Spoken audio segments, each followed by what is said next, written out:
turning out on a quite damp night. I won't say it's cold because I walked up from New Street Station thinking it was a bit closer than it was, and when I got here I was rather wet. That was just internally, not from rain outside. It's always great to come to Birmingham because actually for a while I lived in Harborne. I lived probably about a mile from here. At that time I worked for Horley, that were then in Auchinleck House, I think on the 9th floor. I used to go to church at St John's in Harborne, and I must admit I never wanted to come to Birmingham to work, and when I was here I loved it. I couldn't believe how great it was as a city to be in. So it's a privilege to come back, and I thank you for giving up your time, and I hope you find some of the things I'm going to say this evening interesting. You may not agree with all of it, and if I say things you don't understand, I would rather have questions as we're going along. I don't want you there thinking that's a load of rubbish, I totally disagree with it. It's better to challenge it, because if you're thinking it, you might find 3 or 4 other people are asking it, and you'll just give me the one that clarifies it for them. The reason I'm talking on resource efficient building services, and I've used it as a title, and it isn't a good rule. Usually I talk about building regulations and stuff like that, and I can guarantee that I usually get about 3 times as many people if I'm talking about something to do with legislation than I'm talking about something that's abstract like resource efficiency. Some people think it's all about their jobs because they think they're human resources. It's nothing to do with jobs and labour.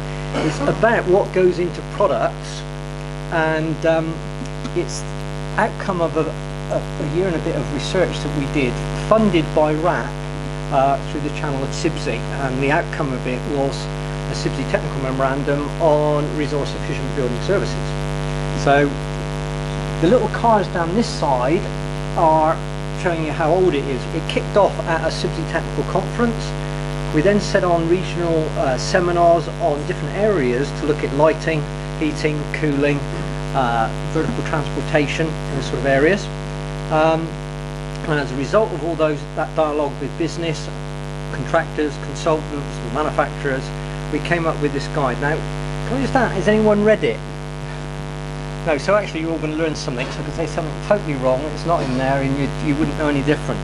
But why are we looking at it? Well, essentially it's an emerging area that from the government's perspective is becoming a critical one. We've probably focused within building services engineering primarily on, we think of resources and we think how can we use less oil and gas and how we can get our buildings more energy efficient, and how might we, depending on what we do within that, how can we use less water. We don't always think of aluminium, steel, plastics as the resources that we're using in our buildings, and what are the right things that we should be building with, and what is the actual carbon cost and embodied energy and environmental impact of some of the kit that we put in our buildings. So that's the broadest sense of it, and the Innovation and Growth team looking at low carbon construction said, well, it's not just all about the operational cost, it's about the actual embodied cost.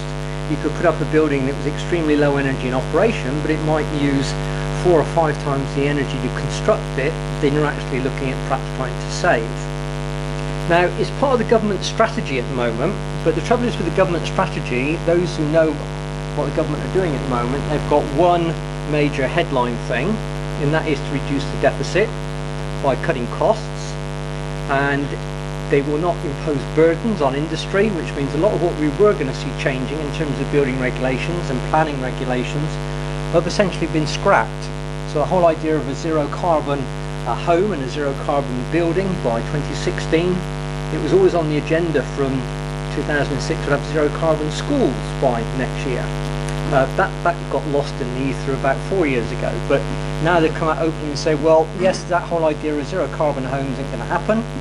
The code for sustainable homes has sort of been removed. A lot of the planning restrictions have been removed because they want to get the economy going, and they think that that is the best way to do it. But there's still some overarching principles about the sustainability, and they've still got a vision to lower costs by 33%, lower emissions from the building stock by 50% by 2025, get faster delivery, and improve our exports. Now, some of those are linked. If we could become more productive, and that is where we're seen as not being very good in the UK. Our productivity is not that good, therefore our goods, if we're not careful, become expensive and we can't export them. If we were to improve our productivity, use less materials perhaps than what we make, it'd be easier to export it, and the more we can export, that is one way of cutting the trade deficit. So that, and because there are all sorts of reasons why we need to do that. The government are set on a trajectory to having what they call whole life carbon measurement. So it shouldn't just be about the operation carbon, it should be about what's tied up in the building. So there's no point in putting in loads of concrete and steel to give you a very heavy mass building if it's going to give you lower cooling loads, but the actual carbon that's gone into it has never got a chance of ever being paid back. We've got to save carbon now, not just in the future. And one way to do that is to think more about sometimes off-site manufacturing, lean construction, construction for reuse. In Scotland already they have to have a decommissioning plan before you can build anything. You've got to be designing for deconstruction. So there are different people looking at it in different ways. The idea of what we do in terms of thermal modelling and setting up methodologies to say how a building might perform, well, that's a bit under the microscope, because how good is it? How good is SAP? How good is SBEM? How good are our thermal models? Do they accurately predict things? And probably some of that is bubbling under now when we think of all the stick that VW are getting for the way that they've been, some would argue, very clever in getting a way that you can measure what's happening, see them under test, and adjust the emissions to give you a pretty good output. Now, is it a fault of the test? Are they totally cheating, or are they being clever? There's divided opinion, but they're under the stick, aren't they, for so-called cheating. But you could argue they haven't cheated at all. They've just been very clever at getting a bit of software that can analyse what's happening, and they know what the test is, so we'll make it perform well under the test. That's one argument. Okay. So what are we going to do? Well, we're going to look at what goes into a building. Okay, so building services and typical office, and this is for a typical office. Obviously, if you're a health care building, particularly a hospital with a lot of operating theatres, it'd be higher. If you're a university, universities vary from being just almost teaching establishments to real research establishments where they use loads of energy and have loads of kit in them. But typically between 2 and 12% of the total embodied carbon is building services. Overall, about 40 to 50% of the life cycle expenditure is to do with the building services and running them. Now, this is a bit of a weird graph to show this early on, but I want to put it in context, because what we've got to do now for European legislation is not aim towards zero carbon buildings, but a concept called near zero energy buildings. So there's a big difference between energy and carbon, and what we've been good at doing, you could say, is cheating, a bit like VW you might say, in that we've come up with low carbon buildings, and our low carbon buildings actually use more energy than those that aren't low carbon buildings. Not in every case, but in some cases you do. You say, well, it doesn't matter, it's all about low carbon, I can use as much energy as I like, and I'll plaster it with PV, we'll have some biofuel giving us CHP, so our electricity is pretty clean. We're down on the carbon, but we're actually up on the energy use.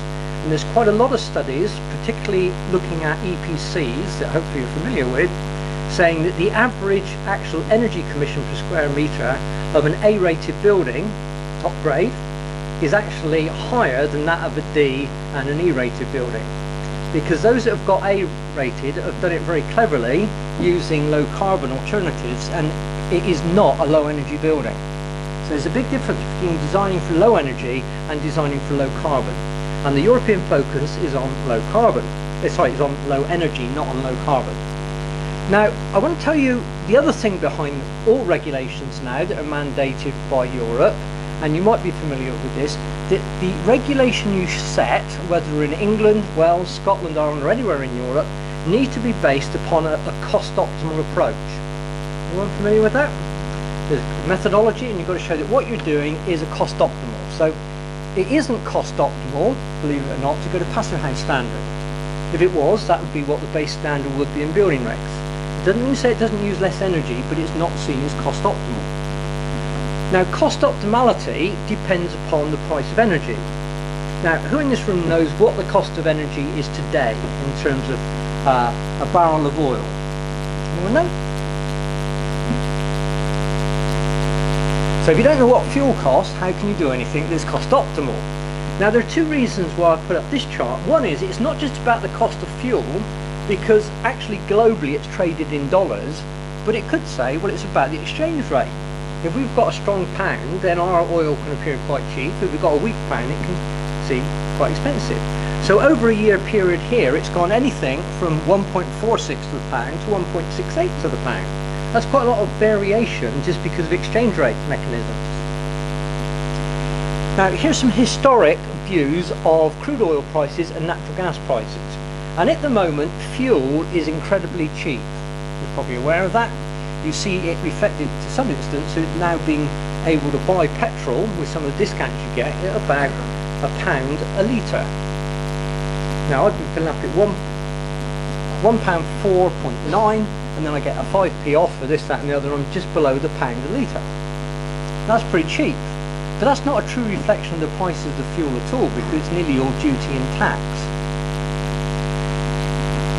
How many can remember back to the peak of oil prices around 2007 going into 2008? It peaked at $147 a barrel.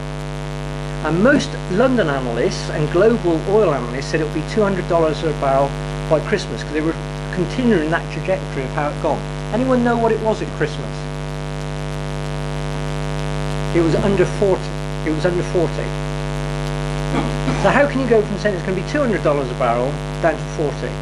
I also remember one November in doing prices when I was working on some projects with Sainsbury's and M&S, and their energy managers were panicking like crazy, because in the month of November the spot price of gas quadrupled in 3 weeks.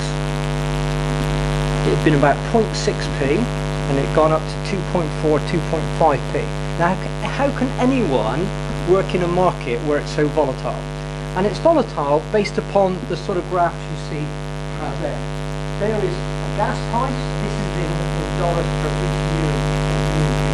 It was 13, now it's trending about 2. That's a massive change. There was the peak, there was about $147 a barrel.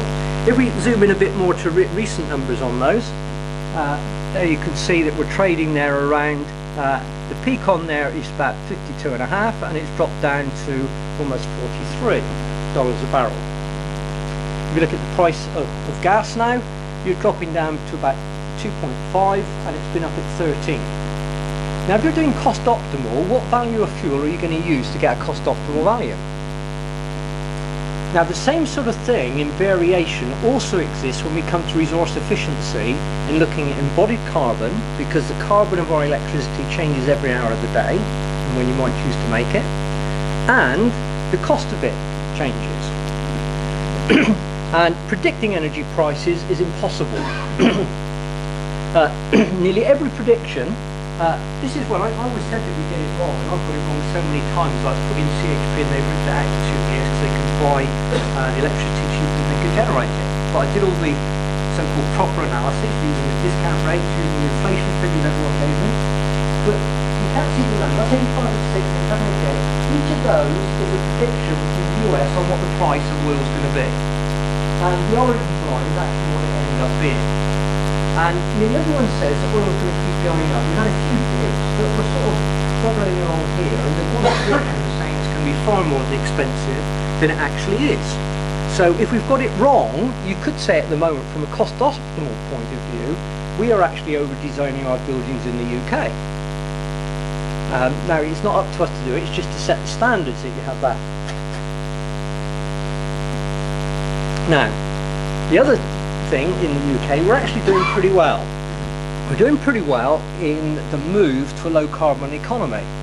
And I don't know if you are familiar with what the numbers are. Who actually thinks they know what the energy mix is to make up electricity at the moment? What is the primary energy source in the UK to make electricity? Is it coal or gas? Or, pardon?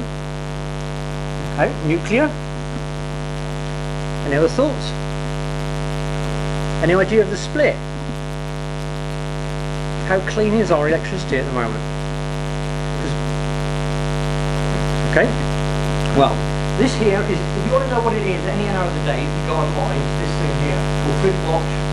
And GridWatch, this was a couple of months ago, and we were generating that time 33 gigawatts. 22% was from coal, 22% was from nuclear, 30% was from combined cycle gas turbine, and at that time 11.15% was from wind. On Monday, because I updated it, we're up to 40, we're in a period where we're not using the power. 26% was coal, 18% was nuclear, 39% was combined cycle gas turbine, and only 1.21% was wind. Now wind is very variable, so you need to look a bit wider than that. Who here is familiar with something called Jukes? If I talk about Jukes, does anyone know what I'm talking about? Anyone ever looked at Jukes? The Digest of UK Energy Statistics. It comes out each year in July, and it gives you a review of the previous year. So usually we're looking at data that's out of date. They also do a quarterly energy trend update. So this is for Q2 of this year. The most recent one, it came out in September. Now I do want to draw your attention between Q2 of 2014 and where we are this year. Okay? 16% overall from renewables, gone up to 25%. A massive jump. Nuclear is 21 or 22, coal is 28, gas is 30, now coal is 20 and gas is still 30. That, within a year, is far cleaner in terms of carbon emissions than that. So every kilowatt you burn, if you're measuring it on a low carbon economy, we're doing pretty well at the moment. Because currently, that and most of this other, which is imported from France and it's nuclear, is seen as clean energy. So we're at the point now where we're at 50-50 between burning fossil fuels almost and actually getting a lower carbon economy. Now again, if we're looking at trying to do low carbon buildings and getting the embodied carbon down in our products, it's becoming easier, not because of anything we do, but just because the overall system is driving us towards a low carbon economy. Now these get a bit complicated, but this is the overall flow. This is the Jukes graph from back in July, and it's the flow for last year, and it's all the gas coming in, the coal, the electricity, the bioenergy, the petroleum products. And petroleum products, you'll see, mainly go into transportation, and the gas product mainly goes into domestic and heating our buildings, some of this goes into electricity. Okay, so that is the flow of energy. If you want to look at the green stuff, this is the flow of renewables. Wind is quite a big proportion now. So we've got wind, we've got landfill gas, we've got waste, we've got wood from waste, we've got solar contributing, hydro contributing. So we actually get quite a lot now of our electrical, almost now knocking up to the 50% from renewables. Now it wouldn't have been that long ago you'd say, well, solar is nothing. 0.01%, 0.02%. We're laying down our fields to solar, perhaps that's a good thing.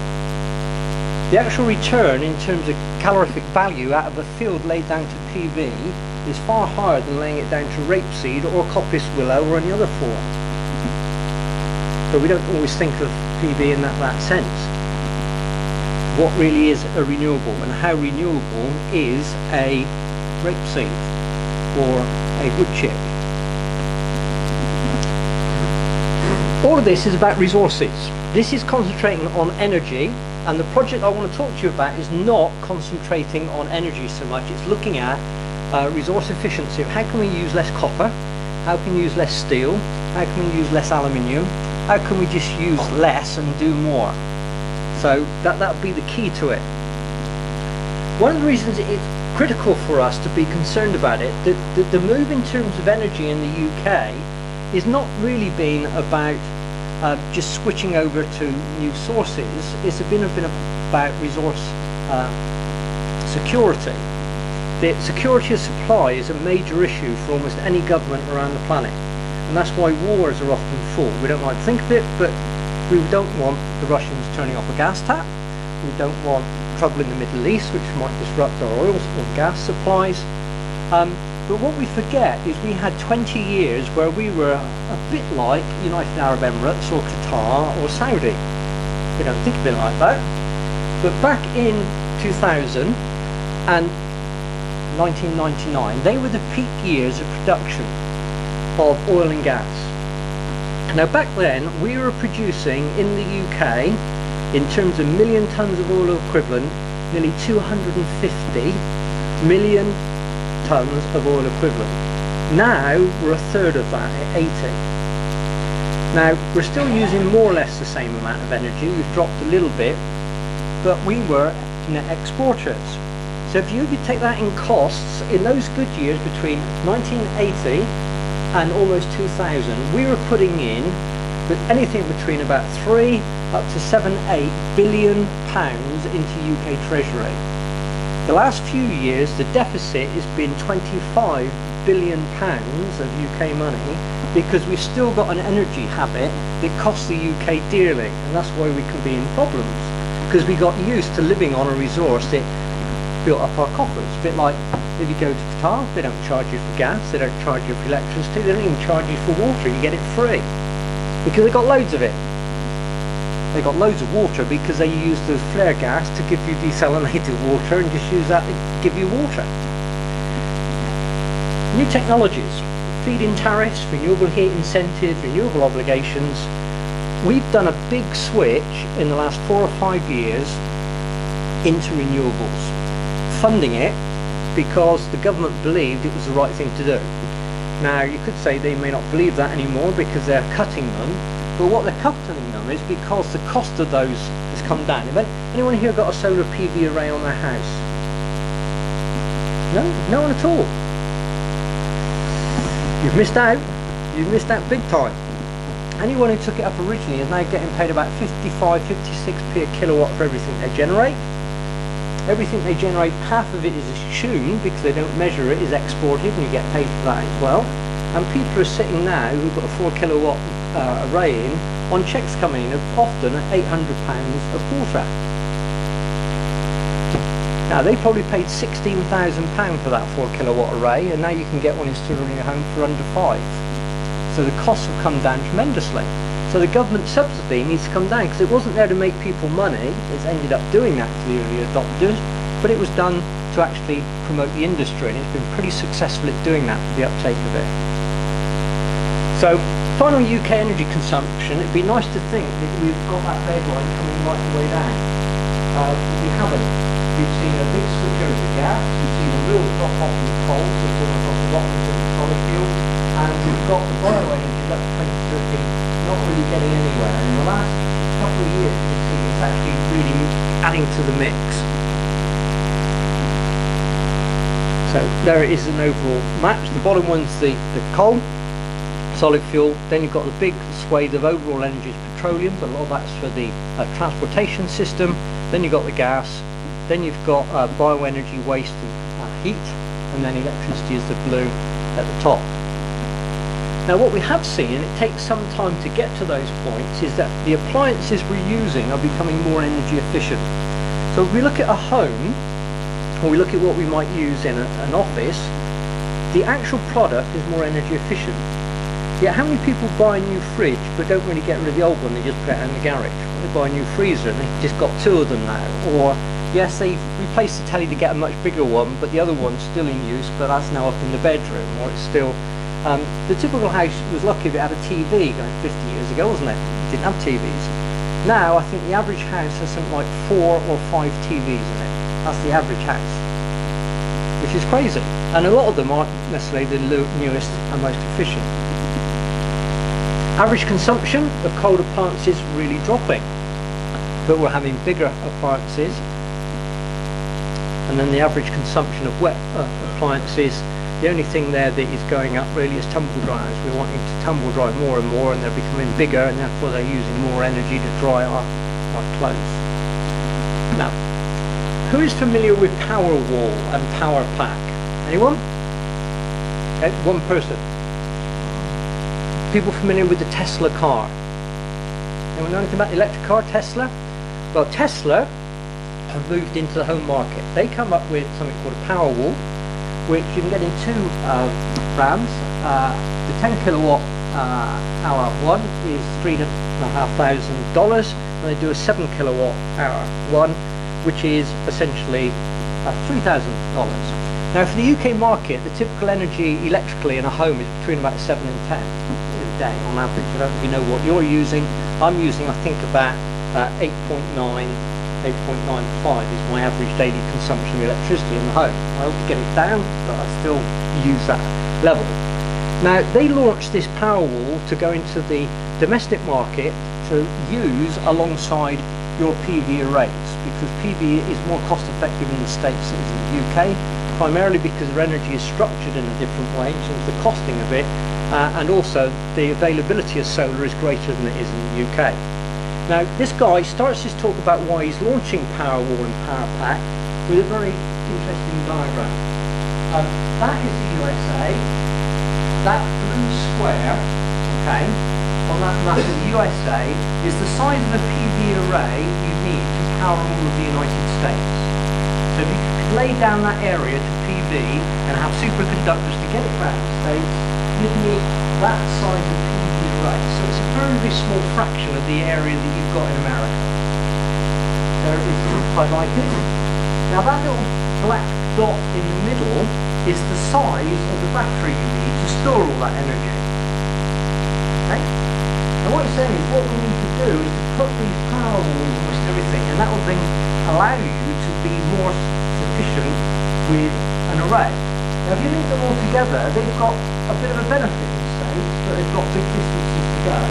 Because in the UK we're actually quite confined in terms of latitude and longitude, they've got, say, a bit time difference between east and west, which means where the energy is being generated at different times, and they've also got quite an extended range between being south and north and when you're actually going to get your power. But that has taken off massively in the States and has extended the use of PV because it can actually store it. Now it's not new tech, the only new tech thing really about it is the way he charges it. He's got the most efficient charging. But if you look at it in terms of car technology, he's got a supercar that will do 0 to 60 in about 3.6 seconds, if that means anything to you. That is fast. And his range on his batteries is about 300 miles. Now if you had a little Nissan Leaf, that was about 100 miles, they've now upped it to about 150. If you look at things like a Prius, and it's the plug-in one, it's got a range of 13 miles, that's all. If you've got an ordinary Prius, it's got about a range of 2 miles, and he's managing to get out of the supercar, and it is essentially based upon 72,000 little 1.4 volt batteries linked together with some amazing way of charging it. Now you can change the battery technology and you can up that capacity really quickly. Now I've talked a bit about the energy bit going into it, because energy is vitally important in all products that we buy because it takes energy to generate them. But you've also got to look at the raw materials. And we're in a market at the moment, again, which the fluctuations in the commodities market is almost as volatile as that in the oil market. So steel around 2011, 2012 was up to 600, I think that's in dollars, and it is now just below 200. So it's a third the price to buy steel now that it was 4 years ago. Now it's not just that material that changes. Who thinks gold's a good bet? Well, gold back in 2010 was, in terms of dollars per ounce, was say 1,100. It rose up to 1,800, back down to where it was. Silver was 15 at that point, it rose to 45, 47, and now it's back down to the same sort of price.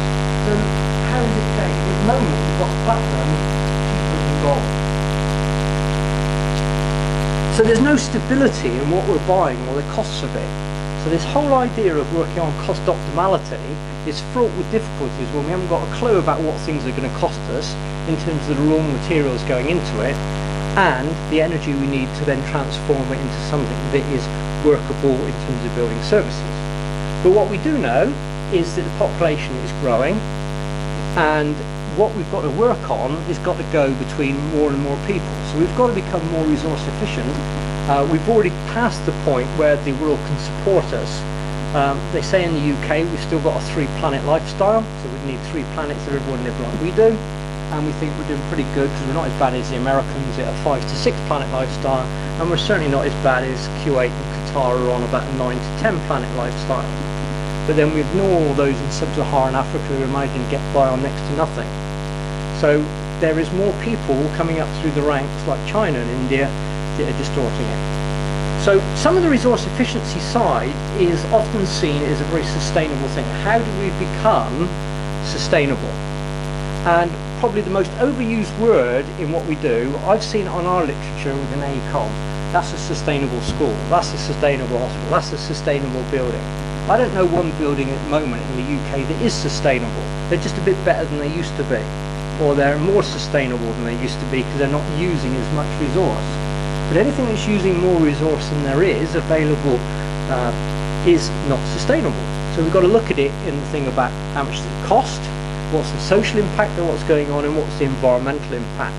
And you'll be very familiar with these ideas about living within the planet's limits and not exploiting the planet. Now that can be just in the simple way of the mantra of reduce, reuse, recycle. Other people chuck in there about recovering energy. But resource efficiency is how do we do more with less? Because we've got to get by on less. And one of the people who's really pioneering that is Ellen MacArthur. I don't know if any of you have heard her speak, but she's actually quite inspirational, partly because she sailed around the planet Earth, and she says, I need to know exactly what I'm going to use each day and how to manage the resources. I start off and I've got to manage it. I can't use more energy than I've got. I can't eat more than I've taken on in supplies.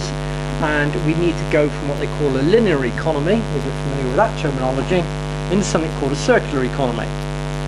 And the principles of what Ellen MacArthur is talking about is to accelerate the transition to a circular economy. That means at every stage you're looking at how you can reuse that material. So instead of the old linear economy, the one in blue, where you dig it out of the ground, you build with it, you rip it down, you chuck it back in the ground, that is not seen as acceptable by anyone now.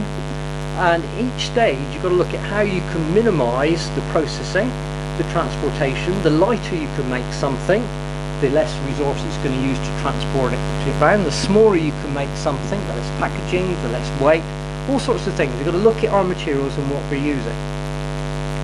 And this is the actual diagram from the Ellen MacArthur Foundation, which is saying that when we're mining it and we're using it and we're transporting, every single point you've got to make sure you're getting as much as you can out of that raw resource, and make sure at the end that it can be reused. Now the car industry has done very well at this. If you look at a car, they might tell you that 85% of that car is from recycled product. It could be the steel in it, it could be the aluminium, it could be plastics, and it will tell you that probably 95% of that car now is recyclable. So you've got these two things: how much of what we're doing is recyclable and how much of what we're using is recycled. So in services we can think it's perhaps not the big thing that it might be if we were in civil engineering and we're looking at using different aggregates and crushed foundations from other buildings, or reusing steel. But how much of a building could we actually use, or what have the manufacturers got to do so that they actually give us something, they take it all back and they know what's in it and they can reuse those components. If you knew how much gold is actually thrown away into landfill each year, you'd be wanting to get to some landfill sites and try and dig them up. There's loads of gold that is thrown away just because it's gold-plated leads, or it's gold-plated this, or there's gold in it. It's not economic to get it and strip it out. But if you knew exactly what was in there and how to do it, you could start harvesting our landfill sites and make a fortune out of it.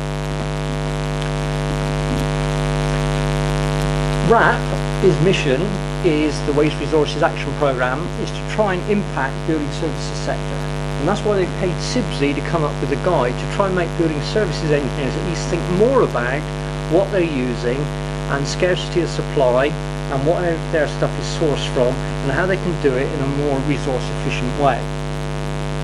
Now the aim of the project was to target it particularly at the services sector for heating, cooling, lighting, lifts, anything that we would call building services, and set out how to improve the practice that we have. Now, are any people here predominantly mechanical people? Have we got any electrical people who are into lighting and cables? Yeah. So if you look at conductors, we'd say, well, is it copper? Is it aluminium? What is the best conductor we ought to be using? What's the most cost-effective conductor? But if we look at some things and we say, well, let's look at a boiler. In general, is an aluminium boiler heavier or lighter than a steel boiler? Do you know? I was surprised when I looked at it, and an aluminium boiler is often heavier than the steel one because it needs to be that much thicker than the steel one. But you don't necessarily think along those lines of actually what's gone into it. So there's something out there now called environmental product declarations, and most manufacturers have to tell you what is in their product. And we launched it at the CIBSE Technical Conference in Liverpool in 2013, and we finished the work in 2014 and presented that over in Dublin. And the whole thing was it shouldn't cost the earth, and we've got to learn to do more with less. So what did we start looking at? Well, extraction of things like copper. The energy to cut copper out of the ground now is far higher than it's ever been, because you've got to go deeper, and it's not as abundant when you get down there, so some of the purity of what we're getting at is not as good. If we're looking at construction in general, what is the most efficient way to build in terms of a low carbon economy? Is it having a steel frame, a timber frame, or a concrete frame? How does concrete stack up against steel? Is timber really any good as a low carbon alternative? These are the questions that people are now asking. How sensitive is our environment to the extraction of these aggregates? And are we just exploiting people in other parts of the world to do our messy work for us? So we can say, well, we're cleaner, our carbon footprint's lower than it's been for years. Why? Because we've exported most of the heavy industry and the resource-hungry stuff out to China. And we blame the Chinese then for making all the pollution, but it's only to service the needs of the West. Are they really that bad? How safe is it? So if you're looking at sustainability, it's a safety issue, it's a social issue, it's about the actual resources. Is it right that we should have child labour and people literally in places like Malaysia being trafficked out of places like Laos and out of places like Cambodia, and they are put to work for nothing 20 to 22 hours a day, and many of them die as a result of trying to meet the needs of the West. Well, that's immoral in one sense, but we don't see that and we don't want to talk too much about it, but we want cheap stuff, and we get cheap stuff where often slave trade is still active. What can the UK government do? Well, two things have been absolutely amazing at helping buildings become more resource efficient. One is the landfill tax. If you want us to throw stuff away now, it'll cost you a lot of money, so people are not doing it. And most contractors have a zero waste to landfill policy, because if they want to take a ton of it and get rid of it, it's £72 a tonne. That's your skip, they might come to your front, they might take 5 tonnes, and that would then cost you £350 plus to get rid of the waste that's in that thing. When we start thinking about what it's going to cost us to get rid of it, we wouldn't be getting rid of it. The other one, it's affected our building habits, are aggregate levies. If we want to use virgin aggregates, we've got to pay to use them, whereas we use recycled aggregates, we don't. So we've got to think about now crushing them and reusing stuff, because it's actually economically viable to do it. So you can force mechanisms, a bit like forcing the uptake of photovoltaic panels or wind turbines and other things, by monetary means, and the government has been pretty good at fiscal measures to try and make us do the so-called right thing. So resource efficient buildings is what it's about. How do we get them to be resource efficient, both from the operational impact, lower energy, lower water use, and also what's gone into making that in the first place, and to make sure we're not bordering on things that are very scarce, because if we're working with scarce materials, the prices of those are even more volatile than actually gold and silver and platinum. Now, what we've got to really worry about, you might say, is rare earth elements and rare earth metals. Now, where do you use rare earth metals? I'm sure everyone in this room uses them. Where are you going to find your rare earth metals in what you're specifying in your building? Okay. Yeah. There's some phosphors in there. It depends on where you are within either a compact fluorescent or an LED. Probably the biggest one we're all using is motors and rare earth magnets and things like that. We've got rare earth elements in the magnets to make them more efficient. Now, we've also got a massive water risk, and this diagram shows you that if we want to get things like gold or tin, it's not necessarily the energy that should be worrying us, it's how much water goes in to actually being able to extract gold or tin or steel. We don't necessarily think of it, but if you've taken gallons and gallons of water to create a kilogram of some material, the resources that go into it are more than just the oxides or the ores or the bauxite and aluminium. We've got plenty of other things going in as well as electricity. Now, it's not as gloomy as this, because this finished in 2009. Since then, China has not lost its dominance, but it's no longer as dominant. So this shows it the worst it can be. But what you've got is, actually in China they've been pretty clever. Now you might say it's clever, you might say they know exactly what they're doing. But China control now probably about 90%. But in 2009 they controlled 97% of all the world's supply of rare earth metals. Didn't even say they had them, but they've done deals with Africa and South America saying we'll give you infrastructure for your mineral rights. They knew exactly what they were doing. They had a complete stranglehold over rare earth metals. So they could set the price of whatever they wanted. They really wanted it because they wanted them to make all their stuff and didn't want to be at the whim of the market. But surely it's got to be wrong where a country, even the size of China, can have 97% controlling stake in something that actually everyone on the planet is using in terms of rare earth metals. Now America's tried to redress that and get back in there. They lost out around sort of 204, 205, but they've actually gone in and bought some stuff, and they're probably knocking around at a 10% mark. But it's not good when one country can be as dominant. Now if we're on about doing things that are resource efficient, we may not want to use them because of the volatility of that market. What is the actual embodied value compared with operational within our building? Do we know what goes into the building? Have we ever done an audit of saying this is the embodied energy within our construction project? What is the ecological footprint of it, which is far wider than just embodied carbon? And what is an environmental product declaration that more and more people are giving you now? So this is looking at resource efficient equipment, and we had some really good publicity for what we were doing through the CIBSE Journal, who ran 3 articles on it. But it also helped us get the right people around the table from the likes of Baxley and Hamworthy or Phillips and Thorne and those people to actually contribute to it. So this is the document. It's divided into 3 main sections explaining what resource efficiency is all about. I think I've done that and covered that bit.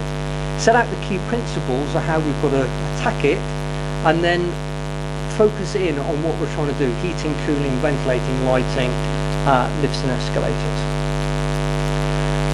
It went through the understanding of the principles, which is this circular economy.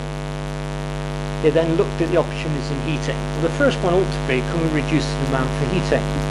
Now if you're looking at trying to be sustainable in buildings design, and you're saying if we're doing a pretty good job, then perhaps we shouldn't be heating our buildings. I'm not saying we shouldn't, but couldn't we get away with heating it? Now I think sustainability is something that stacks up really well. There's the triple bottom line within what we do as designers. If I can design a building that doesn't need heating, then I'm winning in every area. I don't need the plant room, I don't need the boiler, I'm saving on buying kit, I'm saving on operating cost. If I'm not burning fuel, I'm not polluting the atmosphere. If I'm not polluting the atmosphere, I'm giving people better air to breathe, their health and well-being is going to be better. So it should be cheaper to buy, cheaper to operate, providing healthier environment for people working. And I think that's a pretty great industry to be in when we have that sort of impact. Our impact is about making the world a better place.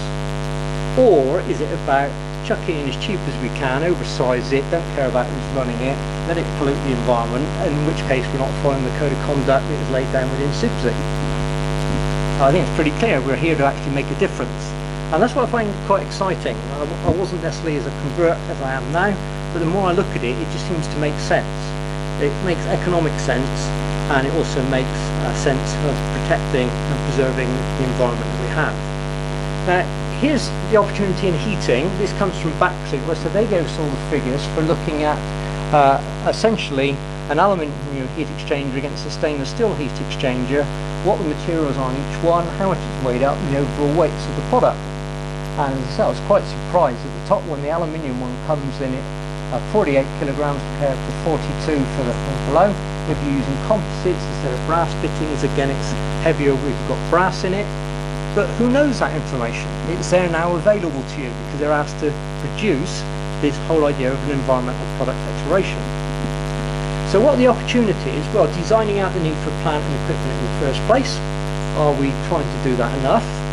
Changing designs so they're actually more resource efficient. Standardizing on products and systems. A lot of that is off-site manufacturing, how we might bring in modular things that are more efficient. Labels, which have lists of the components. Deconstruction manuals, and nearly every manufacturer knows how to do that because they have to train people to maintain their boilers. They know how to take them apart. So should more people know how to do that. And formalise a market for reusing reconditioned equipment. Now you see it in lots of areas now that we don't want to necessarily do it. We're in a thing that if our DVD breaks down or the TV breaks down, we don't even bother to try and get it repaired. We buy the latest thing off and we throw the old one away. Now hopefully someone's going to be recycling it and taking all the good stuff out of it. Opportunities in cooling. Should we be using central or local kit? What about mechanical? What about mixed mode? What about natural systems? What about the chiller types we use? What about thermal storage? What's the right level of thermal storage? What's the right pumping powers? How do we actually control the stuff? If you control things properly in a cooling system, you can easily get seasonal energy efficiency ratios up at 8s and 9s. And you might say, well, how do you do that? Well, if you start playing around with the pumping regimes and control the pumping to give you the lowest delta T's, and you're up at COPs then of almost 20, and you can modulate it throughout the year, and you don't need cooling that much, you can get very, very high efficiencies if we control it properly. In fact, a lot of our stuff is not controlled that well. What is the optimum size of a solar store? It's a bit like saying in hybrid technology in cars, you have things that might be electric hybrid. If you look at buses, they tend to have a hybrid bus just running on something like a 2-litre diesel engine ticking over at 1,500 revs, generating electricity, massive great flywheel, and they're very economical. It's still using diesel, but it's driving the drivetrain electrically and only using the thing ticking over, so there's no harsh acceleration, no revving up, revving down, it's just ticking over at a very, very efficient mode. That's how you deal with thermal stores. Now this is a controlled system called the Harman Loop, which is something that Armstrong do in terms of their products and the technologies they're using, and they get very, very high efficiencies out of using that control methodology. 3D printing. Now 3D printing's been around a long time. We're seeing it in places like Maplin selling you a little plastic 3D printer, but manufacturers are getting into printing product. Now printing product is a key thing for resource efficiency. What we tend to do is take a chunk of material, mill it, cut the bits out of it, end up with loads of waste. If you do additive manufacture, which is what other people call it, you're printing it. Now, certainly in Afghanistan, when the US military were there, they didn't have loads of parts for their things. They printed them all. They had a mechanism of knowing what was in each one. We don't want to have loads of stuff there.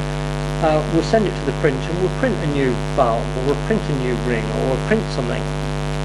We look at Formula One. A lot of the clever stuff in Formula One is printed to get very hollow, very lightweight construction.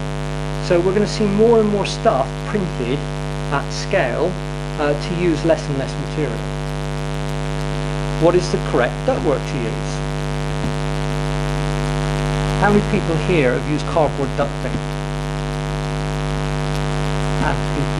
You have gator duct?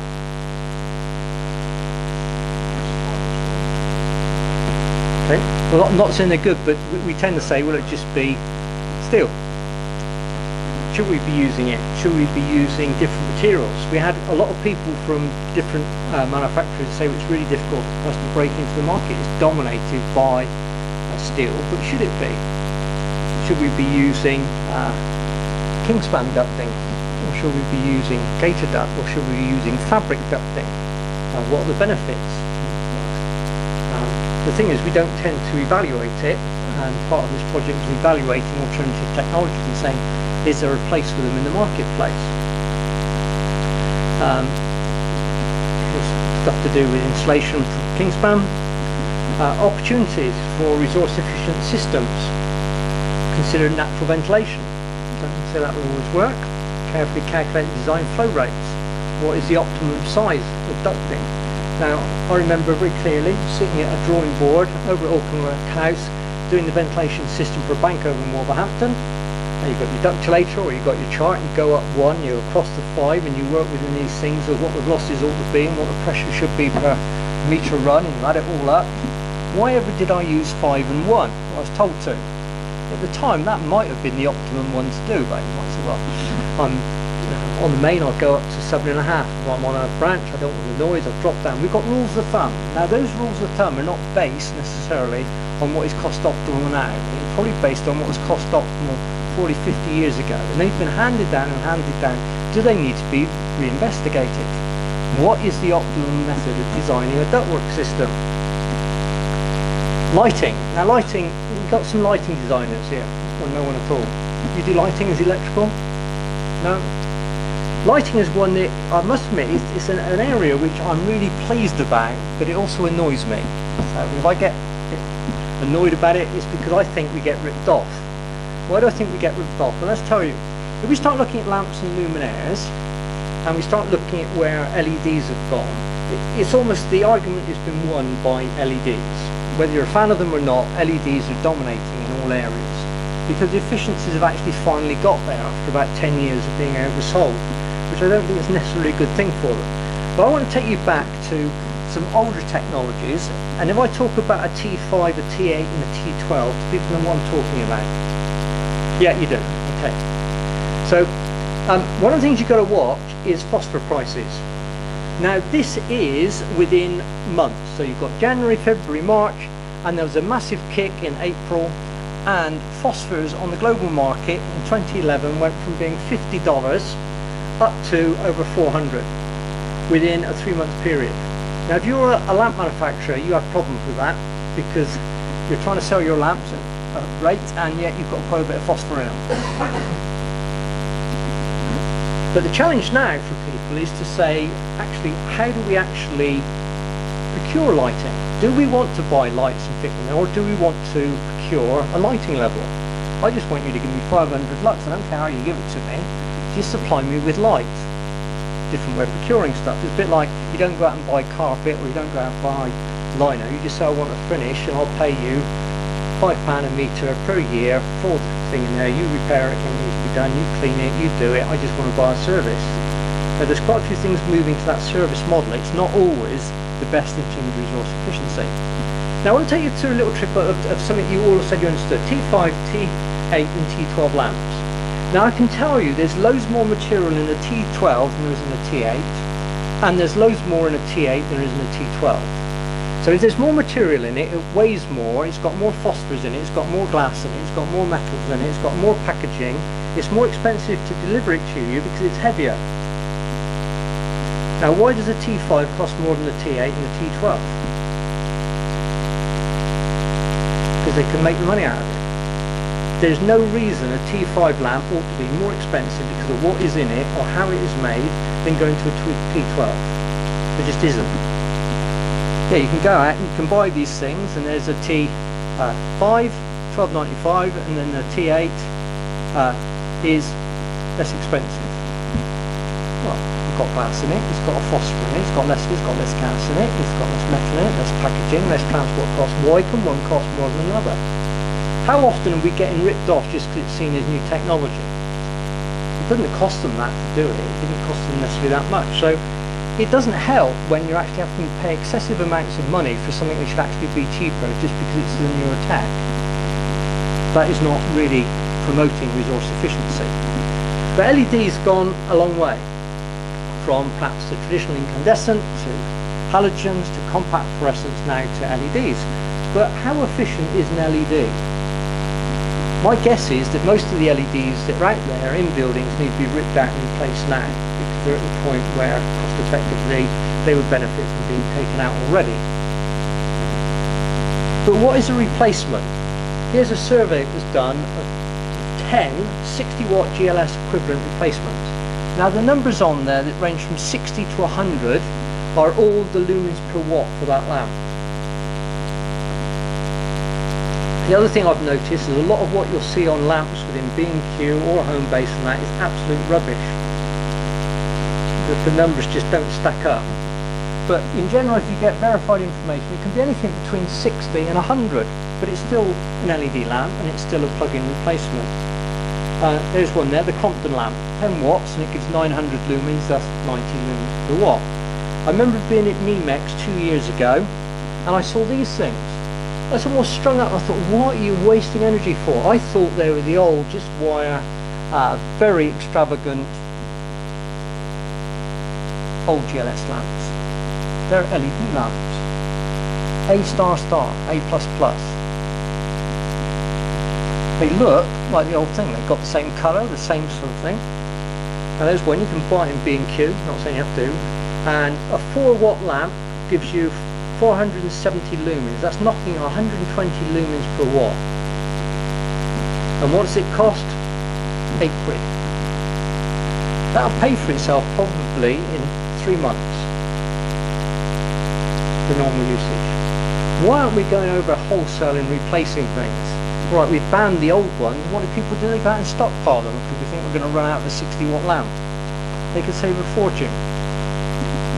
OLEDs, they were oversold, but they're now sort of coming good. Organic LEDs, the top-end TVs now are all made out of it. Curved things, nice things where you can have it any shape form as you want it. Philips are into selling light and not just selling kit, which means they do it as effectively as possible. Vertical transportation is one of the areas where it's dominated by a few big players. There used to be loads of smaller players, they've nearly all been gobbled up by the big guys, and they'll give you really good product information about how much aluminium, how much copper is in them, what is actually in those devices, how you can be more resource efficient by using their different bits of kit, and then how to control them in an optimum way. Materials used,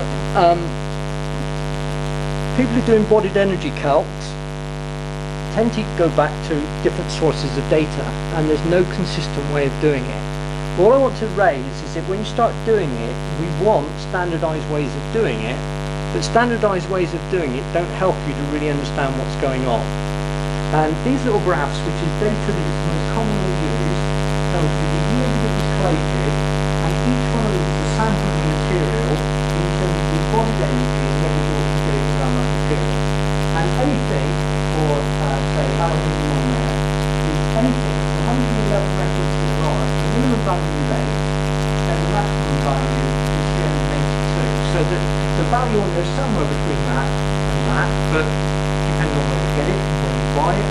But even newer stuff could be anything between that and say 320. So what's the point of doing the calcs when you don't really know where it's come from or the supply chain for it? But it's a start to actually start thinking about what is embodied energy and what's embodied carbon. Same is true with glass. It's not quite as wide a variation, but anything from 2.65 is the minimum value you can find up to 62. Now that might be the lowest values are in France where they're making it with nuclear energy and they say there's no carbon in it. Other ones could be where they're making really dirty electricity in China from really inefficient coal-fired power stations. You don't necessarily know where your steel's coming from or your aluminium or your glass, but it's getting to the thing of thinking about how well it's been sourced. And people now are being asked to do whole life cycle environmental footprints, looking at embodied energy of all the elements in the building and telling you how efficient it is. And that comes down to how much virgin product is in it and how much recycled product. If you put more recycled product in glass, the processing costs go down a lot, because actually not only is the new stuff going to melt more easily, but it actually helps the process and you can use a lot less. If you took aluminium, something like 97% of all aluminium extracted is still in use, because when you reuse it from a can, you're using at least a 20th of the energy from doing it from the wall side.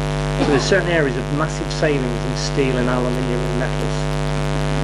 RAP can unpack a lot of the detail of what I'm doing, and they've got loads of guides out there about what we need to do.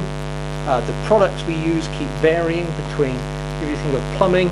Now, should it be copper pipe? Should it be plastic pipe? Should it be brass pipes? Should it be different materials? The oldest stuff is wood pipes. What is the right way to use them? And what are the actual resources? And how resource intensive is each of those materials? You need to try and get a handle around that to say which is the best ones to use. Recycling rates vary usually on cost. If it's a valuable material and it's fairly cheap to do it, you'll get high recycling rates. If it's a fairly cheap material and it's not worth the effort of doing it, you'll get low recycling rates. And yet we've got to try and up all the recycling rates of raw materials because there isn't enough to keep continuing at the level we're using them. The value of it, metal recycling values dropped, and that's partly because steel values dropped. So if you've set up something within a year to say, well, we're recycling our cans, If your product was then, let's say £140 and it's now dropped down to £105, you may not be making the money you thought about. The way we're working forward is about smart buildings, smart cities, smart energy, smart grids. We've got to think smart about how we procure, what we use, and even things like the CPA, Construction Products Association, have got guides now to understanding embodied impacts and the construction products that we're using. It's something that is on the increase, and it's something that SIBSE is sort of backing, that members should be more aware about how resource efficient they can be. So I waffled on, I didn't get any questions, but I'm also conscious I probably didn't give you time to interrupt that I should have done. But essentially, our motto as a company now is, as a company, we're built to deliver a better world. It used to be we're here to enhance and sustain the world's environment. I think we still dare to do that, but as a building services engineer, we've got a pretty big responsibility for what we do, and the impact is way beyond just what we use. We're putting buildings in place that can either be a total disaster, or they could make a big impact for good in our communities and in the world. So thank you.